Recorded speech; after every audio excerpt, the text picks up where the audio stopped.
Thank you, Jen.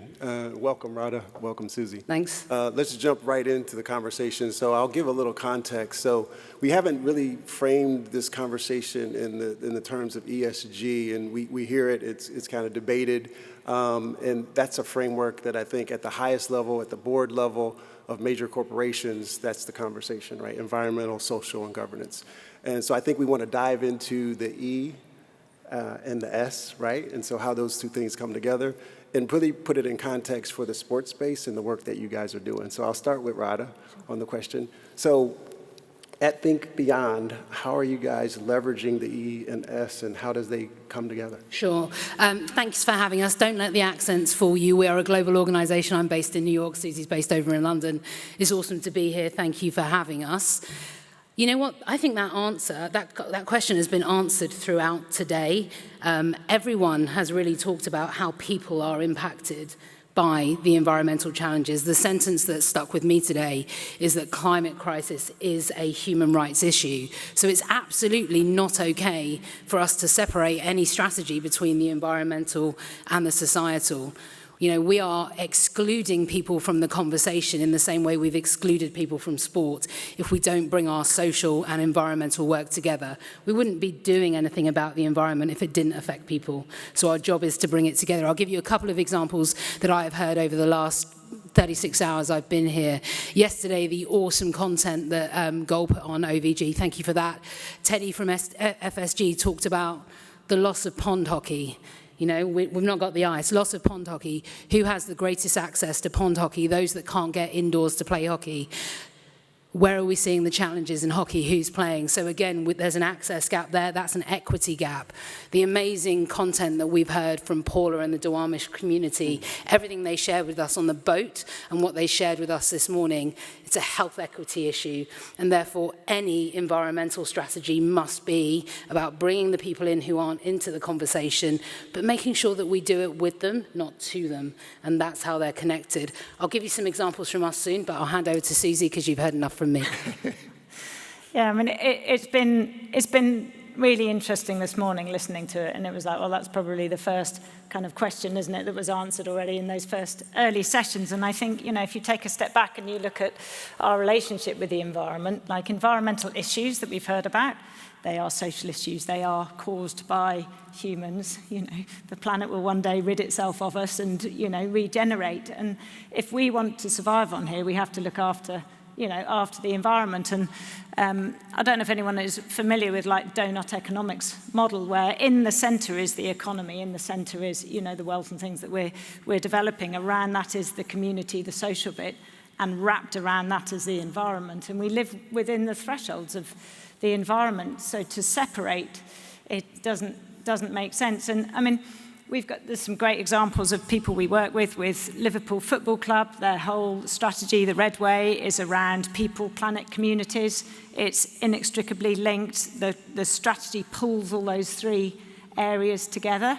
Another really good example is SailGP. It's a global sailing league, and they have Better Sport, Better Planet. So it's absolutely focused around diversity and inclusion in the sport, changing the face of the sport, as well as what can sailing do for, you know, the oceans, clean energy, and around the planet piece, and those bits totally come together. I mean, and just a quick example though was we worked in cycling in the UK, and looking at trying to create, we were told like your job is to create the environmental strategy. But we were looking at carbon emissions and how you deal with that, get more people on bikes. But that has a massive social issue, just urban mobility for people who may not be able to afford cars and things, or afford public transport. How can you, you know, not link these two things together? So absolutely, thank you both.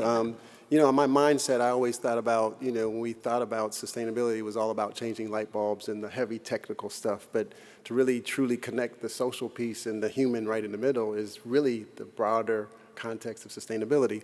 But the key point, to be able to make progress, we have to have metrics, you know, and we talked about that. So give us some examples, and especially, is there a difference between the requirements with an ESG framework in Europe and the work that you've done? And what are those metrics on the social side that really have a big difference and impact for the community? So first and foremost, I would base it in who's around the table and who's not. That's the first metric that I think is the most important one. It's the one that I care about the most. Who's in the conversations you're having about your solutions that you're looking for the communities that are coming into the stadium? Is it the people that are coming in, or is it the decision makers at the top, and when they look around the table, are they seeing reflections of themselves? You know, so that's metric number one, and I think that around the world that is changing. I think all of the data that's coming out around inclusive boards driving greater growth in business, whether that's the stuff that McKinsey brought out 15 years ago, the 30% club for the FTSE 100, to where we are today, where in some countries it's mandated, some countries it isn't. As an example, sport in Australia, for example, had a 25%, I think it was, mandate for a diverse board, whereas it wasn't mandated in the UK, but both ended up in the same place with the same numbers. So it's about finding the right solutions for the right context. So on the social side of this, that's the first sort of metric that I think is the one that I look at the most, is who's around the table. I mean, I think it's working out what's important to you, isn't it? Yeah. And I think that's always, so the metrics will change. There are definitely some commonalities, and you know, there's a couple of examples there. We're working with an alliance of national governing bodies in the UK and creating a similar approach, a similar set of metrics around carbon, but around their whole environmental strategies on there. And initially it was like, are we creating like a single alliance strategy, or are we creating something that is bespoke to each sport? And the reality is, actually each sport has its nuances, and each sport has something that's particular to it and important to it, and that's what's important, finding that thing that they're passionate about, that they believe in, that is relevant to, you know, their participants, their stakeholders. But actually, on the bits where there is alignment, and whether that's carbon or it's waste, can you create a common approach, a common set of boundaries, and therefore a common narrative to, you know, because we're working with triathlon and then with swim, bike, run, as hockey as well is in there. But, you know, the triathlon, swim, bike, run, the participants will be crossing over the whole time. And so actually, if they go from one sport to the next and they hear the same thing, then you're going to get that. So you're measuring, there is you have to be systematic, you have to have a common approach, you have to be very open and honest about what it is, and I think that's, we've heard about the greenwashing, you know, that's being really honest about what is in and what is out is important. Susie, that was a great point, and it kind of leads into, is it a PR story or is it real, right? And so you talked about the community, you talked about the impact, we talked about whether the true measurements. So on the E and S side, how do we avoid that question about the greenwashing? And you know, how do we authenticate what we're doing and make sure that investment goes to where it needs to go? That's where the G comes in, right? Okay. You can get the governance right. You do, forgive me, really forgive me, you do the boring stuff, right? The measuring, making sure all the policies are there. You do all of that so that when you do the stuff that is about telling your story, the PR things, you can tell them and be okay with the challenge and the backlash, because you have got a robust, authenticated piece of governance that stands up to it. And I apologize if any of these two brands are in the room, but I'm gonna talk about the AB and Bev conversation. I'm gonna talk about Target with a really clear strategy that is embedded in you knowing you are doing the right thing, that you have got detailed, robust, really, really credible data that sits behind you. You can stand up and say, we're going to keep all of these things on our shelves. And we're not going to stop people buying things for Pride Month. We're going to stop the people coming into our store that are threatening our staff. The issue isn't taking them off the shelves. We're solving the wrong problem, right? AB and Bev, we share offices in New York. You probably don't know that. I'm happy to come and help. But, you know, the strongest, most powerful thing that company could have done is kept that can out there and said, we believe in this through and through. Every one of our staff members believes in this through and through. And that all comes with some robust governance that sits in the middle, because you know you are doing the right thing.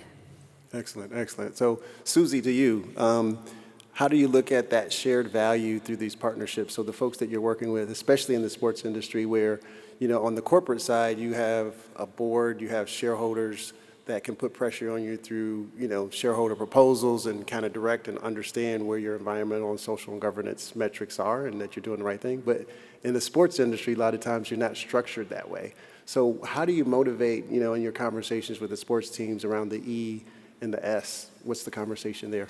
Yeah, it goes to having the governance piece, doesn't it? It goes to having a really robust strategy and embedding that into what you do. And we will take clients through that process, sports organisations through that process, and making sure, look at everything, be confident, because a lot of the time it's an anxiety of if we put our head above the parapet, or we partner with the wrong people, or we create, we might get shot down.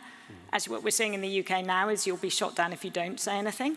So, there are being protests at sports. It's a target now if you're not saying enough and doing enough. So it's creating that platform, and we use management system. We're really focused on building it and embedding it into your structure. So we take the commercial teams along on that journey, so they know, they understand, they know how they can take that strategy out to market.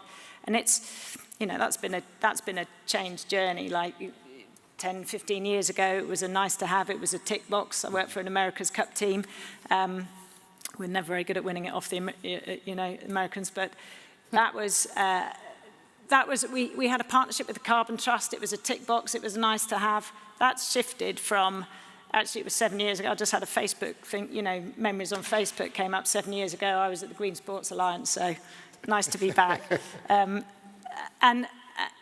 And then we came here with the power of partnerships. It was another America's Cup team. We had Land Rover, we had 11th Hour Racing. It was Land Rover BAR was the team. And we'd formed this partnership which was bigger than anything that an individual partner could do. And that was probably quite, pioneering at the time, but it was pretty much because I was given £500 and told to change the world. And it was I don't really, you guys are going to need to help me. Mm. That's shifting. We're now working with the likes of Liverpool Football Club, with Sale GP, to unpick these strategies that they've signed up to, that they're confident in. They know that they have prioritised what's really important to them, and therefore they can go out and find the right partners. And it's about mapping those opportunities, really identifying those opportunities. It's not a no if someone comes along with an idea. It's right, where do they fit in? How do they fit in? What can we do with them that delivers big impact? So it's absolutely going from, like you said, changing the light bulbs, to how do we look outside the walls, whether it's the stadium or whatever it is, outside our sport, and say, what is that big impact? What is that scalable impact? And you can do that together. And I think there's been a massive shift, and I think we're probably at a tipping point of that really rolling forward. Absolutely. Can I just jump in and build on that a little bit? Some of you might know our global foundation, the Beyond Sport Foundation. So Beyond Sport was where we grew from. Beyond Sport was set up on the idea of shared value. So if we think about philanthropy, it's about generosity. If we think about CSR, it's about obligation. If we think about shared value, it's about business necessity. And Beyond Sport came into being because it was about bringing sport for social change on the ground, so those non-profits around the world, together with professional sport, with athletes, and crucially with business, because we can't do this alone. So if we consider our work here as business necessity, we don't have to have the argument. This is just how we do business. And the reason that we can do it, and the reason that sport has a role to play, is because of our platform, right? Mm-hmm. Because if we really looked at the impact, the negative impacts of sport, we shouldn't do it, right? Mm. But the positive potential outweighs that by 1,000,000-fold, but only if we do it with intention. And that is why it's business necessity for sports entities that aren't set up like a traditional Fortune 500. Gotcha. So I know we only have a little bit of time left, but I think what's burning in my head, maybe for the audience too, because this is not easy work, right? Mm-hmm. And money doesn't grow on trees. And so when you really think about the benefit to the organizations, what are the barriers? And what have you done maybe in Europe and some of that background with Beyond Sport, with thinkBeyond, to get over those barriers and give that advice to the folks out there? Be brave, be humble, and start. And the way that that happens is sort of three things for me. I use this analogy a lot, so if you've heard it, I apologize. Sport is like fire, right? If we use it with intention, it can fuel us. If we use it badly, it burns us. We've seen it do both. If we use it with intention and we collaborate, we get the actual, we capture the essence of sport, right? It brings us together so we can collaborate. We capture the beautiful competition of sport. We push each other to do more, and then we use our athletes and we allow them to be their authentic selves to talk about what they want to talk about. Why do those three answer your question of the challenge? We can't solve the challenges by not harnessing what we do best. Trying to solve those challenges by being something other than what we are is where we get stuck. When people say, shut up and dribble, if we focus on what we can do and really bring in the Impact League at SailGP, where the teams compete against each other to win a trophy equivalent of first across the line, who is the most sustainable. If we get the alliance of teams to work together, we've seen it in cities here around social justice issues, we can do the same.